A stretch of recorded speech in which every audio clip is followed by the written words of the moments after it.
এখন আবার নতুন একটা স্লোগান আছে না, কি আছে না একটা স্লোগান, কি আল ইত্তেহাদ মাল ইখতিলাফ। এই স্লোগানটা সঠিক না, এই স্লোগানটা সঠিক না। কারণ ইত্তেহাদ মাল ইখতিলাফ মানে মতানৈক্য সহ ঐক্য, এটা কোনোদিন সম্ভব? এটা কি কোনোদিন সম্ভব বলো? কারণ একজন জানে যে পীর মুরিদি শিরক, আর আমি পীর মুরিদি করি, ও আমারে মনে করে মুশরিক, আমি ওর সাথে কিভাবে যে মিলি বলো? এটা কি সম্ভব? মাযহাব মানা শিরক, তা আহলে হাদিস যে লা মাযহাবী যারা মাযহাব মানাকে শিরক মনে করে, ওর সাথে আমার ইত্তেহাদটা কেমনে হবে? যদি আমার ইত্তেহাদ আমি তার সাথে করি, তাহলে আমার আদর্শ স্বকীয়তা কি থাকবে? আমার আদর্শ থাকবে? তাহলে কি ইত্তেহাদ সম্ভব? ইত্তেহাদ মাল ইখতিলাফ। ওই হিন্দু, বৌদ্ধ, খ্রিস্টান এরাও তো এক একটা ধর্ম, এক একটা মতাদর্শ মানে। এখন এর সাথেও যদি আমি ইত্তেহাদ করি, তাহলে কি আমার নিজের ধর্মীয় স্বকীয়তা থাকবে? থাকবে?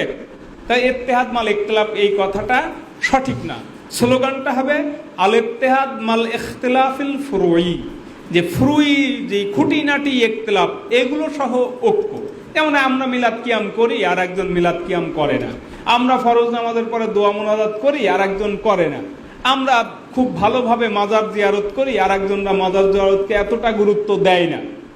এই যে খুঁটিনাটি ইখতিলাফ, এইগুলোর সাথে আমাদের এক বোতাম গুন্টিওয়ালা জামা আমরা পরি, আর একজন কলার কফলা পরে। এই যে ইখতিলাফ, একজন হয়তো ফাড়া পাঞ্জাবি পরে, এদের সাথে ইখতিলাফ আর আকীদাগত ইখতিলাফ, এই দুইটা কি এক? তাহলে আল ইত্তেহাদ মাল ইখতিলাফ এটা সহিহ না। বলবেন হুজুর আপনি যে সহিহ না বলতেছেন, এর প্রমাণ কি? রাসূল ইসলাম নিজেই ইত্তেহাদ করতে নিষেধ করছেন। কারণ হুজুর বলেন কি? কোরআনের মধ্যে আছে ওয়াতাসিমু বিহাবলিল্লাহি জামিয়া, তোমরা আল্লাহর রজ্জুকে ধারণ করো। কি ওয়াতাসিমু বিহাবলিল্লাহি জামিয়া, তোমরা একত্রিতভাবে আল্লাহর রজ্জুকে ধারণ করো। এখানেও ইত্তেহাদ মাল ইখতিলাফের বিরোধী কথাটা। কেন? আল্লাহর রজ্জু ধারণ করতে তো ওই যেগুলো বেদাতি, ভণ্ড, বাতিল, ফাসেদ আকীদা নিয়ে আছে, বাতিল আকীদা নিয়ে আছে, এরা কি আল্লাহর রজ্জু ধরছে? তা আল্লাহর রজ্জু আমি কি ওর সাথে তাহলে আমার জামিয়া, ওর জামিয়ার মধ্যে ও আসবে? কি আসবে? আসবে না। রাসূল ইসলাম বলছেন, দুইটা হাদিস বলি। একটা হাদিসে রাসূল ইসলাম বলছেন যে শেষ জামানায় একদল লোক আসবে যারা দাজ্জালুন আল কাজ্জাবুন, দাজ্জাল কাজ্জাব। এই মানুষগুলো এমন এমন কিছু কথা বলবে যা তোমরাও কোনোদিন শোনো নাই, তোমাদের বাপ দাদারাও শোনে নাই। এরা মুসলমানের মধ্যে না অন্য দলের মধ্যে? মুসলমানের মধ্যে। কোন দলের মধ্যে? এরপরে রাসূল ইসলাম তাদের ব্যাপারে সাবধান করে বলছে, আলা ইয়াহুম ওয়া ইয়াকুম, ইয়াকুম ওয়া ইয়াহুম, সাবধান সাবধান, তাদেরকে তোমাদের কাছে আসতে দেবে না, তোমরা তাদের কাছে যাবে না। ইত্তেহাদ করতে রাসূল ইসলাম বলছেন না নিষেধ করছেন? তাহলে ইত্তেহাদ মাল ইখতিলাফ আছে, ওর সাথে ইখতিলাফ, ওর সাথে কি ইখতিলাফ? কারণ ও সিরাতুল মুস্তাকিমের উপরে নাই। ও দাজ্জাল কাজ্জাবের মতো বানোয়াট, মিথ্যা, জাল হাদিস, ইসলামের নামে বানোয়াটি কথাবার্তা বলে, তার সাথে রাসূল ইসলাম ইত্তেহাদ করতে নিষেধ করছেন। তাহলে ওই ভণ্ড মাজার পূজারী যারা আছে, বাতিল পন্থী, যে আট্রসি, সুরেশ্বরী, মেজবান্ডারি, এদের সাথে ইত্তেহাদ করা যায়? করা যাবে?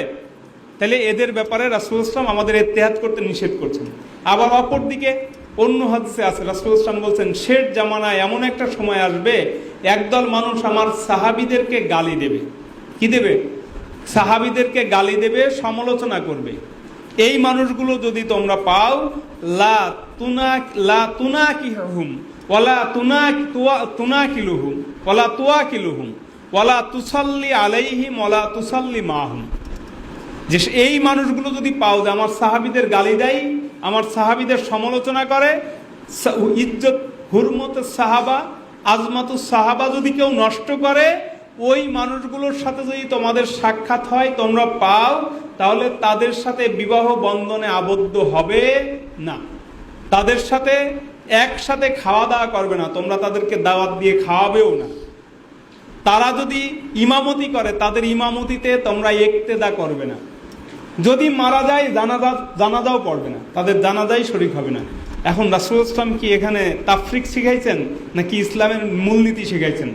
তাহলে রাসূল ইসলামের এই কথা অনুযায়ী ইত্তেহাদ মাল ইখতিলাফ আছে না নাই?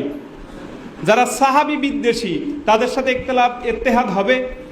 তো দুইটা ওই একটা আগের হাদিস আর এই হাদিস, দুইটা হাদিস যদি আমরা একসাথে করি তাহলে বাতিল আর ভণ্ড দুইটা দল, এক হলো ভণ্ড আর একটা হলো বাতিল। এই ভণ্ড এবং বাতিল কোন দলের সাথে ইত্তেহাদ করার অনুমতি রাসূলুল্লাহ সাল্লাল্লাহু আলাইহি ওয়াসাল্লাম তো দেনই নাই, বরং আরো নিষেধ করেছেন। তাহলে আল ইত্তেহাদ মাল ইখতিলাফ এই স্লোগানটা কি আছে নাকি নতুন এটা বেদাত বানোয়াট স্লোগান? মনে থাকবে, এটা কোনো ইসলামের স্লোগান না, বরং ইত্তেহাদ মাল ইখতিলাফ এটা হলো নতুন নব আবিষ্কৃত বেদাত বাতিল একটা স্লোগান। মনে থাকবে, মনে থাকবে। সব কিন্তু দলিল দিয়ে বলছি, দলিল দিয়ে বলছি না, আরও আছে বলবো। মরহুম হযরত পীর সাহেব হুজুর কেবলা রহমাতুল্লাহ আলাই উনি এই ঘটনাটা একবার দুইবার না অনেকবার বলছেন, এবং এই ঘটনাটা বইয়েও লেখা আছে। এটা হলো ফুরফুরা মুজাদ্দেদে জামান রহমাতুল্লাহ আলাই উনি ফতোয়া দিয়েছেন যে যারা লামাযহাবী আহলে হাদিস এদের সাথে বিবাহ দেওয়া জায়েজ নাই, এদের সাথে সন্তান বিবাহ দিয়া কি নাই, জায়েজ নাই। তো মুজাদ্দেদ জামান রহমাতুল্লাহ এক মুরিদ এক আহলে হাদিস লামাযহাবীর সাথে তার সন্তানের বিয়ে ঠিকঠাক করে আসছে, শুধু মুজাদ্দেদ জামান রহমাতুল্লাহর অনুমতি নেবে। মুজাদ্দেদ জামান রহমাতুল্লাহর কাছে যখন অনুমতি নিতে আসছে তখন বলছে না, এই বিবাহ হবে না। তো সে তো পীর ভক্ত, পীর যা বলছে তা হবে না, তো হবে না। এ যে বলছে না তোমার সাথে আমার সন্তানের বিয়ে হবে না, মানে বিয়ের দিন তারিখ সব ঠিক, আয়োজন সব হয়ে গেছে, এখন বিয়ে হবে না, এটা কেমন?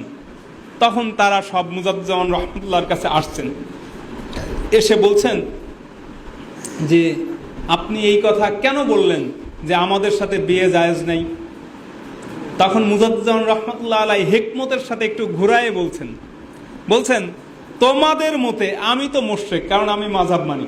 আহলে হাদিসরা তো মাযহাব মানার শিরক মনে করে না। বলছে তোমাদের মতে আমি তো মাযহাব মানার কারণে মুশরিক, মুশরিকের সাথে কি মুসলমানের বিয়ে হয়? এরা আর কিছু বলেনি, আস্তে উঠে চলে গেছে। তো মুজাদ্দেদ জামান রহমাতুল্লাহ আলাই কি এদের সাথে ইত্তেহাদ করছেন? তাহলে এখন ওই ফুরফুরা সিলসিলা দাবি করে, সালসিনা সিলসিলা দাবি করে যদি কেউ বলে আল ইত্তেহাদ মাল ইখতিলাফ, তাহলে এই স্লোগানটা ফুরফুরা মাসলাকের নয়, তাতে সে যেই হোক।